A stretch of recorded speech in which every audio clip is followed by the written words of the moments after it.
Hello, my friends, and welcome back. Thank you very much for being with me again today. This is one of the reasons why I don't go to Cancun, where everybody likes to go. And I'm be honest with you, I can't carry a gun over there. I will not go to Cancun. Why? Because some over there can carry guns, and I can't. I don't want to be a sitting duck. Yeah, you're gonna say, well, you're exaggerating. Well, I might be exaggerating, but I don't want to expose myself to the possibility that I would be a sitting duck in front of a 17-year-old guy with an AK-47 or a pistol pointed at me, right? And I can't do anything but, all right, boom, boom, bye-bye, Emil. I don't want to do that. There's a difference between courage and, I don't know. Anyway, so let's go to this article here that probably 4 Americans were abducted in Mexico. And by some criminals.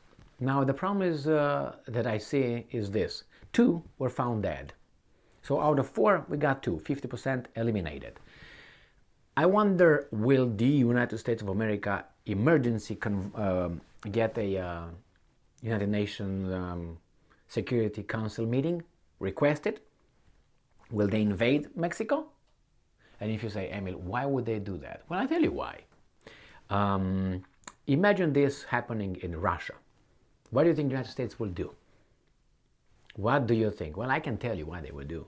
Oh my God, they will yell and, go in the United Nations and say terrorist state and they're incapable of keeping, safe.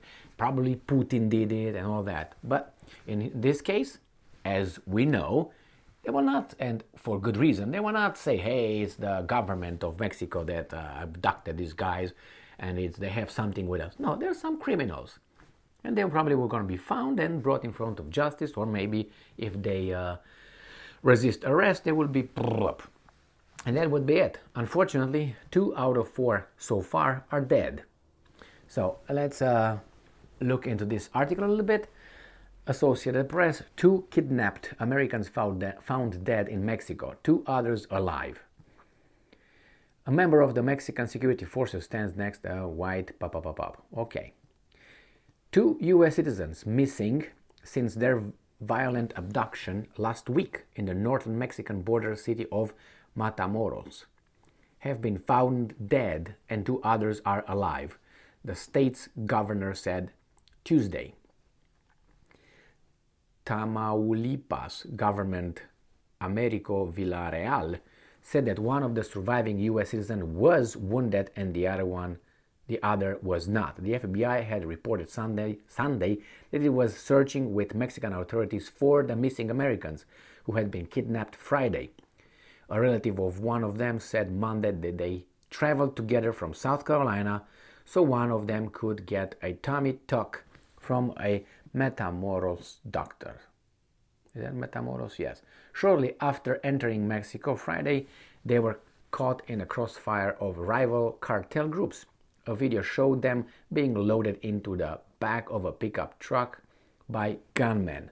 Mexican officials said a Mexican woman also died in the crossfire. The incident illustrates the terror that has prevailed for years in Matamoros, a city dominated by factions of the powerful Gulf drug cartel, who often fight among themselves. Amid the violence, thousands of Mexicans have disappeared in Tamaulipas state alone. So, caught in the crossfire, you say, well, what would you have done with your little whatever you would carry? Well, at least I equalize the thing, not the volume, obviously, because those guys have automatic weapons, and I don't think I would be allowed to carry one over there, because for my protection, I call 911. Excuse me, hey, lower your weapon a little bit, okay? Excuse me, 911, yes. I have here 2 guys who enter my home. Yes, they have automatic weapons, and they would like to rob me. They already raped my wife and my other family members. And it's my turn right now if I don't give them all the gold I have. And what should I do? Oh, wait, you're coming? Can you give me an ETA, please? Oh, about 9 minutes? 9 minutes, guys. Go. That's the way it's gonna be. because the government will protect me from those guys, from these guys. Well, I'm not overreacting, but I wonder if this would have happened in Russia again. How would the U.S. government would have reacted to this one? I'm pretty sure it would be all kind of threats and airplanes flying, and now we have the reason. See, that's the reason why this is a terrorist state and all that. But hey, sorry for the guys going over there and getting in a crossfire. That could happen in any country. In any Chicago you can get.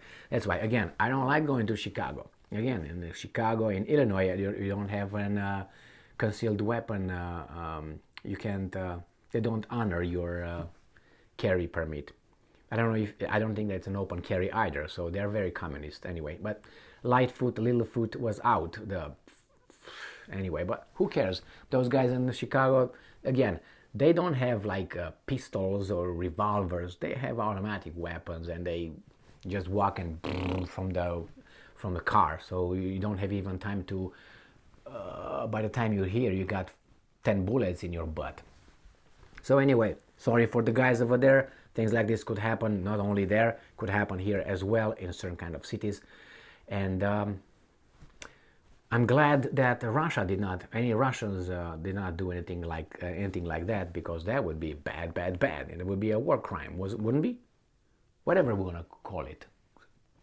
Check the dictionary and find the worst term for something like this, and that's gonna be used for good reason, right? But this one is just Mexico as usual, right?